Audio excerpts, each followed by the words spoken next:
Circle's better, huh? Yeah, I like two. All right. All right.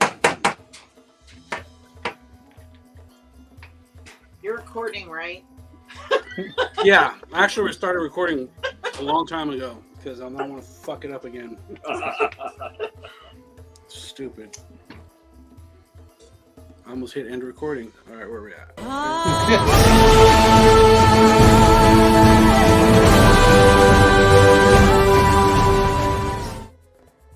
Ladies and gentlemen, boys and girls, we are back just for you. Radioactive Curry, where a bunch of Westerners watch Indian movies, give it a review from our perspective. We're really excited this week. It is our introduction into the horror foray of Indian movies. Would you guys agree? I would say that Go Go Agone was a little bit more comedy than horror. Mm-hmm. So we are watching TAMBBAD. TAMBBAD. Okay, so it is happening a little bit pre-colonial to the end of the Indian occupation, or the British occupation of India, and then a little bit of India during the end of the occupation, getting their feet wet in their independence. And there is a goose that lays golden eggs, only it's not a goose, it's a demon. And you have to trick it to get the golden eggs. So, sandals. Fuzzy, there were sandals in this one. I told you, man, as soon as this thing started, dude, I saw those sandals and I threw my remote. I said, piece of shit, they tricked me again. and then they, but, it's, because like at first, I'm still a little confused on a couple parts, so hopefully you guys will talk about it and it'll help me, make me understand a little more. But like, I got the premise, you know what I mean? Like, I got the premise, but like, when, like, I got confused of who the, like, was she jerking him off in the when it opened up and he's wearing like a sex slave mask? Because that was dope. That was the scariest part.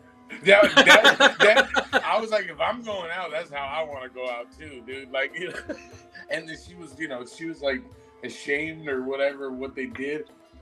Like, I got confused there, and then but when they showed the grandma or the auntie or whatever she was, I was like, okay, now I see where this is going. Like, I'll stick through this. You know what I mean? Like, I'll sit. I want to know what's wrong with this lady because she's fucked up. And like, the director of this one did good at using, because there's really not a lot of CG until the end.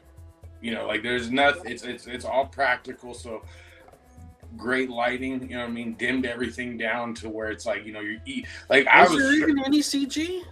At the end, there's CG when the final battle. Yeah, the demon thing coming out and stuff like that. In the little pit when he falls on. We'll get to it, but like the way the kids. Okay, so the kids are getting the food. You know what I mean? Because the mom had to take off, and the way he's like looking down that hallway, and you could tell it's not a big hallway. You know what I mean? But the way he shot it makes your mind go, oh, this dark ass hallway, you know, fucking something's gonna come out right there in the corner, you know. And yeah. Liz checked out, like, right when all of that. I'm like, no, I don't. No, I'm good. Like, I'm watching the movie like this, Josh. What's happening? But no, I almost had to close my ears because, like, her raspy breathing and her voice. Yeah, like, I couldn't, like. It reminded me of of Evil Dead, like not Evil Dead. Yeah, Evil Dead. Not It's like the first Evil Dead, or the second. You know. Well, it had like it was more scary. And then I was glad this one wasn't dubbed because of that, because I can hear her. Because I'm sure like the dubbed version is gonna sound like, "Oh, I'm coming to get you," like a weird. Like, you know, but like, when you hear her voice. Yeah, exactly. Like, but when you hear her doing it, it's like, oh fuck, dude, that's like, oh, dude, I don't like that. Jeebies right now from it, because it's just I don't like that rattly, raspy, gnarly. COPD on steroids. Oh, dude, like, jeez. And the way the riddles that she was kind of talking in get you interested, because you're going like, well, what is she talking about? What treasure? Like, what, you know what I mean? It's like, you want to see my treasure and shit. And I was like, well, fucking show it, dude. Like, show the treasure and see what's happening, dude. You know? Didn't you pay attention at the beginning of the film? It basically sets up the whole premise. No, I got that. See, that's where I got confused, because I was reading that. I'm like, okay, all right. There's this demon, and it's fucking, you can't make a doll of it or whatever. It's not a demon. It's a god. So there's like 160 million gods, and this one goddess gave birth, and this god was going to steal both the food and the money, but was stopped from stealing food by all the other gods, and was supposed to be condemned to be forgotten. But of course, as with all things, human beings found a way to remember this god. So the old man who's being jerked off at the beginning is kind of like the high priest of this forgotten god's cult. Okay. And his family are the kind of like the ones that carry it on. The keepers of Hastur. And then the kid that was there is the dude in the end. All right, cool. Because I was, the whole time I'm just like, what the fuck is going on, dude? Like, I was in it, like, I wasn't bored, like, but I kept getting confused, like. And the mom of the, are those kids the old guy's bastards? Yes. Yeah. Because she was the mistress. Right, and she's taking care of his grandma or something like that. And his grandma is the old hag in the crypt. Right. Yeah. And you get cursed with the roots and the longevity, right? If they touch you, then you get a little. You're cursed with the knowledge of where the treasure is, but never the ability to acquire it. Right. Except the kid who grows up figures out a way to circumvent it. Sort of. Yeah, that was where they got me going. Where I was just like, okay, I'm in. Like, I can watch this. I can see where it's going. Like, You know what's crazy? You know how much one of those coins of gold would be worth? Like, are you aware? Like, okay, so a two stud, I want to say, like, a Lego piece, right? A skinny one, not a tall one, but a skinny one, almost as thick as a plate, right? With just 2 notches on it. The littlest, teeniest piece, almost. It's probably about $400 worth of gold. If you get a Lego piece that size. Well, he opened up his own opium den. I mean, come on now. Like, he was living the high life. But if you can get this thick silver dollars worth of gold, you're talking like probably 5 to 10 grand of today's money per coin. They were not living large enough. Maybe it's like that whole thing, like if you're the guy getting the blood diamonds out of the ground, you're not making the money that the guy at the top of the food chain is selling them to the people who are making them into rings. It didn't look like at first that they had like a big like they were very extravagant, but remember he cracks open his like safe to show his son, and he's got that thing with stacked full of coins and bills and stuff like that. So he doesn't spend them all. Yeah, he's kind of miserly. He's kind of like, he wants to get them all, and he'll go back and get them. But that's why they kept saying the greed thing. So one of the characters kept telling him was like the mom or the grandma, right? Was like, they both said that he was greedy. Well, but that's the thing. And they said, well, that's my only trait. That's the real horror of the story is that the horror is not really the monster or the demon god or any of that, but it's the lengths to which he's driven by his greed. Yeah, for sure. And I was mad at myself because I didn't call the ending. Like I was mad at myself. I was like, I was on the kids team. I was like, dude, the kid got it hacked. Look at this guy. Yeah. The kid's smarter than the dad. I was with him. I was like, oh fuck, dude, this kid is good. I was like, yeah, that's a good idea. And then when they came out with the extra one, and you see the other demon, and the thing like spawns off to the side, I was like, oh shit. But that shot is great. Like where he turns. And you see the kid's got all of them in his fucking hand, dude. He's like, no! Love that, dude. I was like, and they're just like crawling all over the walls and stuff. You're just like, that was a great thing. That's what I like. I love the ending to this. Like right when he brought the kid, from the moment he trained the kid and brought him down, is where I really started liking the movie. Where I was just the rest of it, I was kind of like, okay, I get it. But once that shit came on and became like a live action video game, I was like, hell yeah, dude, let's do this, dude. Like, don't cross the line, fucking get out there in the circle, quick second and shit. Yeah, it seemed like it could have been a level on like Uncharted or something. Yeah. See, yeah, I saw it. His plan would have worked if he didn't bring all of them out at once. Like he brings one out and throws it in. As soon as it looks like he's done eating or whatever, you throw another one and you're ready to go, or get him close. And I don't understand why they threw him so far out there. Why didn't they just kind of like throw it to the side there, like just right outside? You don't want reach in and grab it. You don't want him facing you. Yeah. While you're trying to steal. Yeah, but it looked like they were chucking it out there that they had to like run out of the thing and grab it and go. There's a lot of space in that womb. They just had to just like kind of let's like lob it. Well, I think it was dope too that because they had to get out of there before he finished it, otherwise it would get them.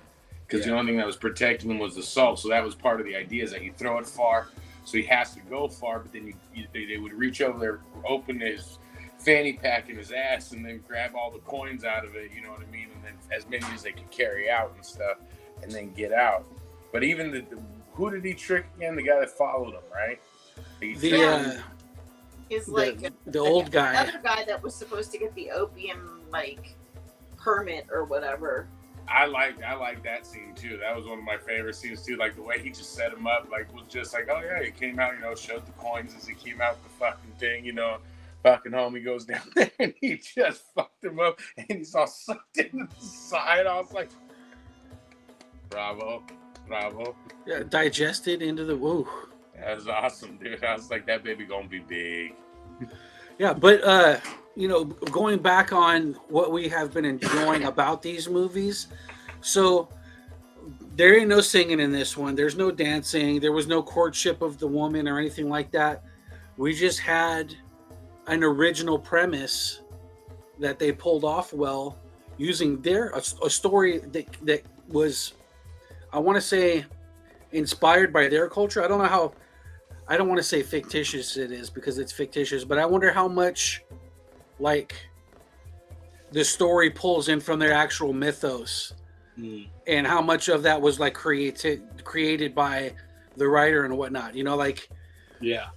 Well, I know. I at least I'm fairly certain that it's a true statement that they have like 160 million different gods in Hindu culture. I think that's a true statement. I don't know whether this Hastur is in that number, but when you have 160 million, I don't know anybody that's got the list of all the names that we can check.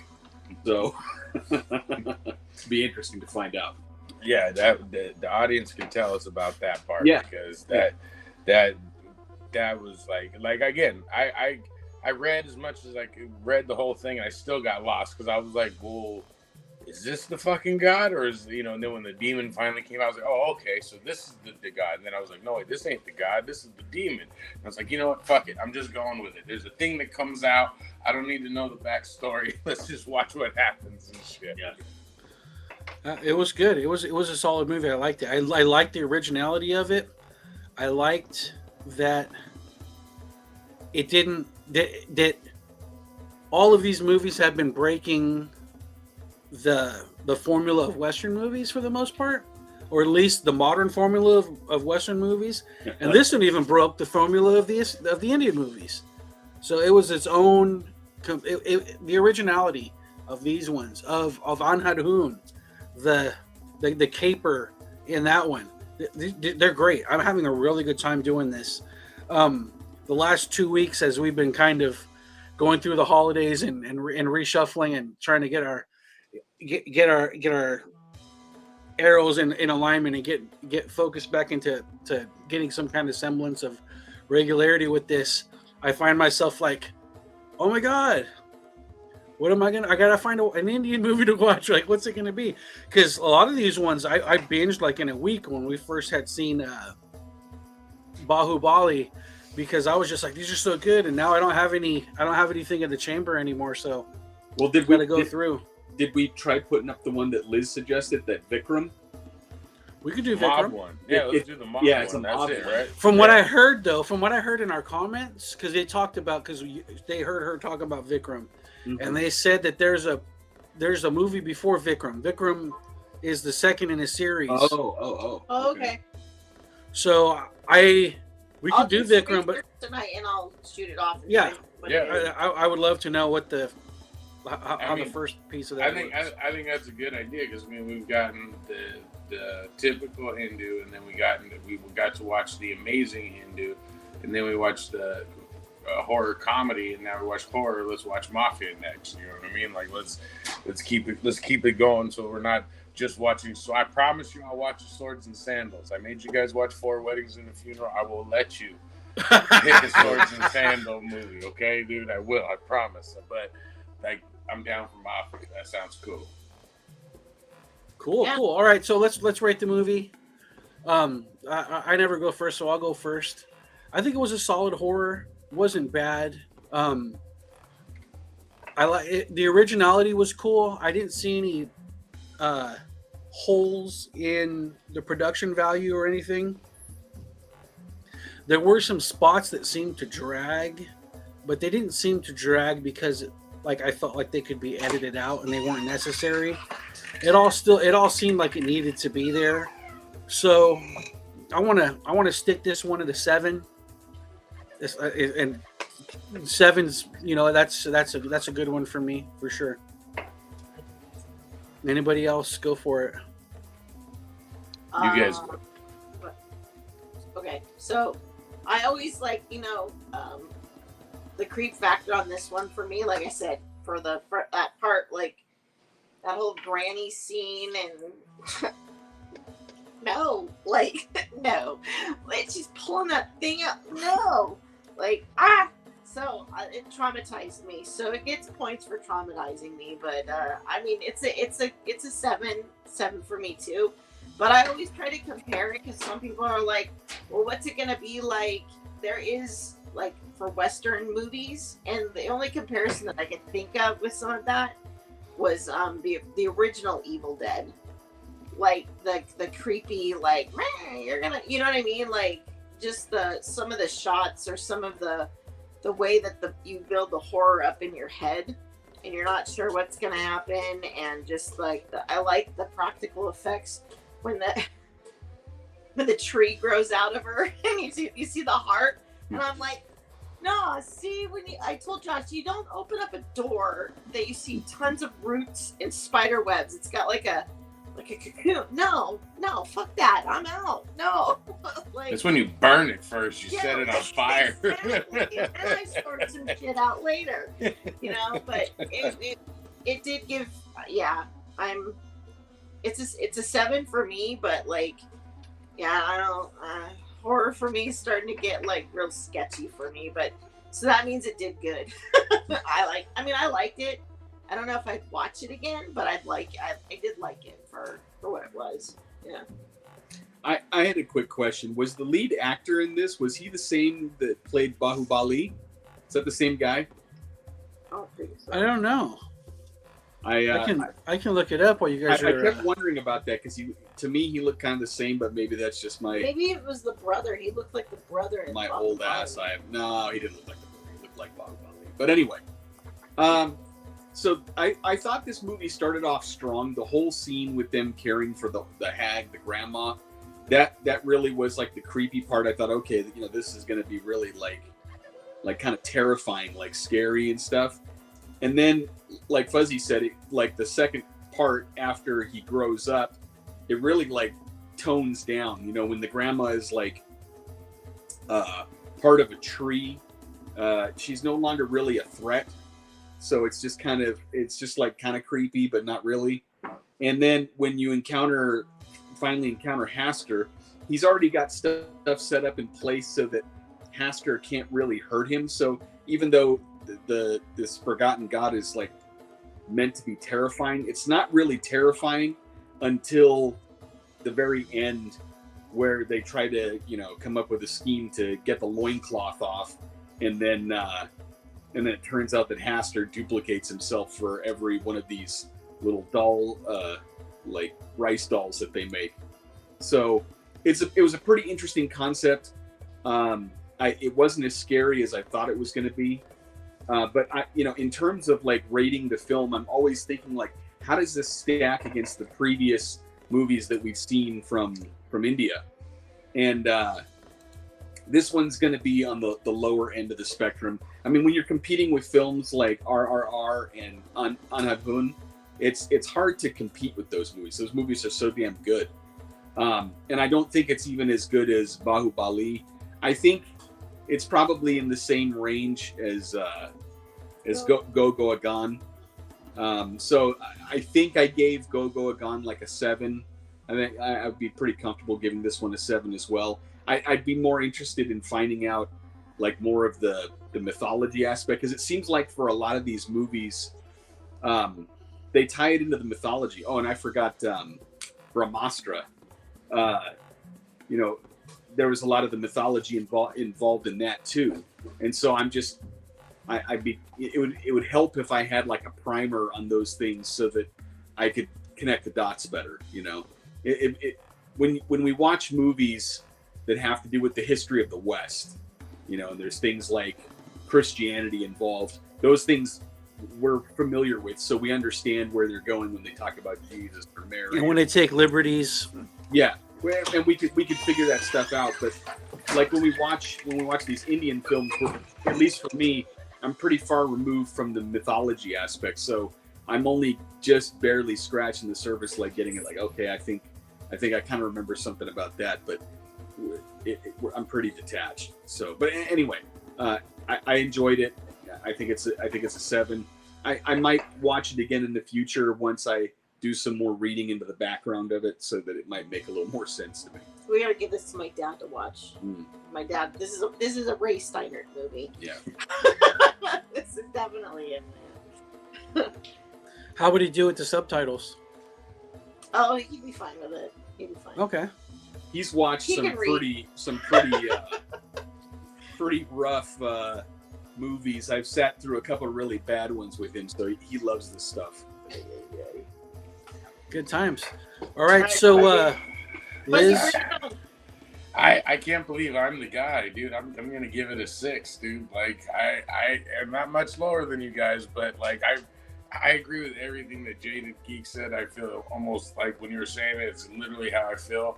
But it was like flip-flop. Like the beginning was kind of slow for me, where I was just like, all right, dude, like, yeah, it's jerking this old guy off, dude, great, you know, and then fucking, like, once the grandma showed up, you know what I mean, and, like, I was like, oh, okay, now the story's moving, we're going with it, and then, like you said, it died down, like, when he's gonna find out, like, I almost wanted to be like, they could have done all that in a flashback, like, all that and shit, like, you know, while he's telling the son, like, there was, again, that's just me trying to edit it myself, but once the premise came about the gold and like getting in there and going to get and he's training his kid and stuff, I was kind of like, oh, okay, I'm down. Like, you know, this is like a video game. You know, we're gonna have a good time. Like, you know.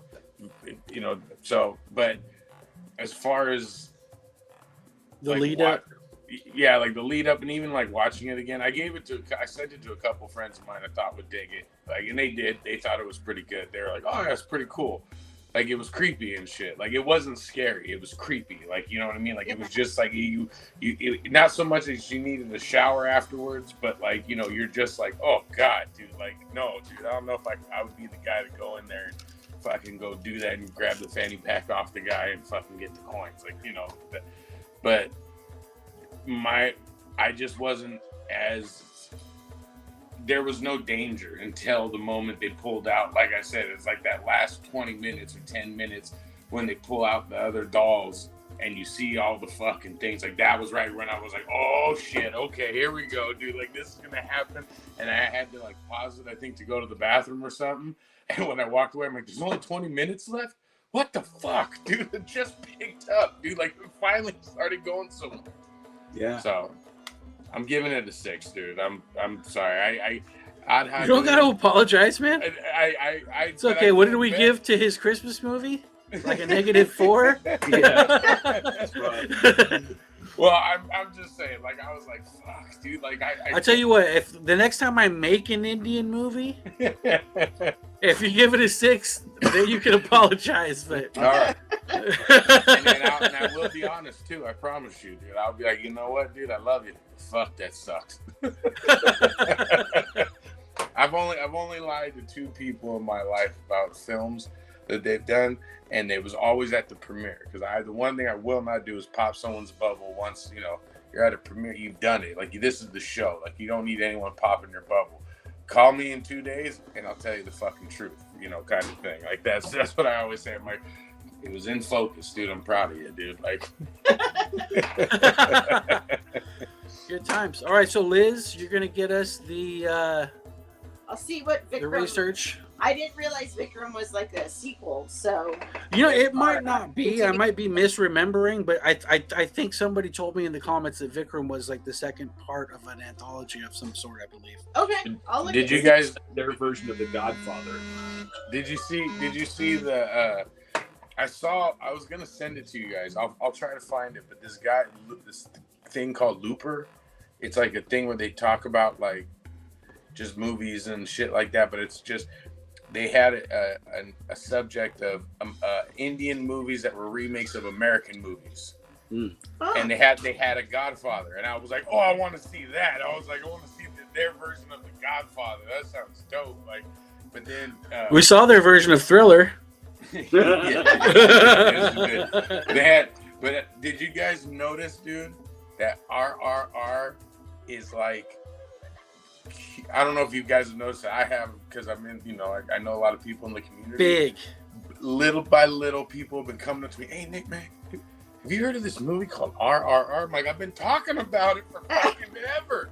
I was like, you know, Where you been? Exactly. And they got and if you go on the Golden Globes, the song is nominated for Best Song, but that's all they got. Like, I was like, dude, they at least deserve a Best Picture nod. At least that, you know what I mean? Like, I would, if I could fight for it, I would, dude. Because I like I said, I think Odd had the other one I liked a lot better than RRR. Like, I like RRR. Don't get me wrong. I still consider it a 10. Like, you know, it's up there and shit like that.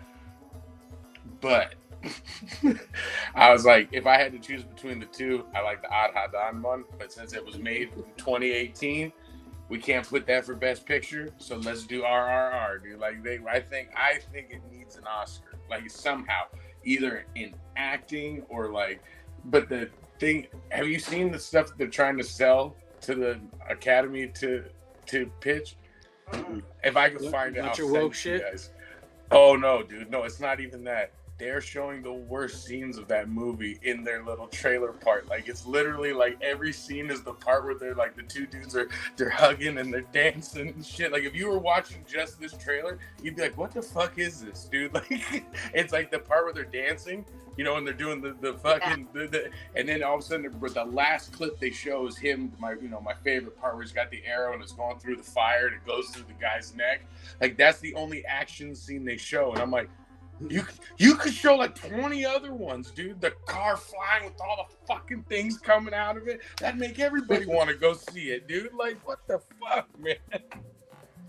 But I sent it to all my Academy friends. I was like, here, fucking, if you get the choice, because they get like, I think 8 movies now they can nominate or something like that. Like, it's huge. He was like, dude, he goes, when you get to the bottom, you kind of just start picking random movies. Like, oh yeah, plug that in there.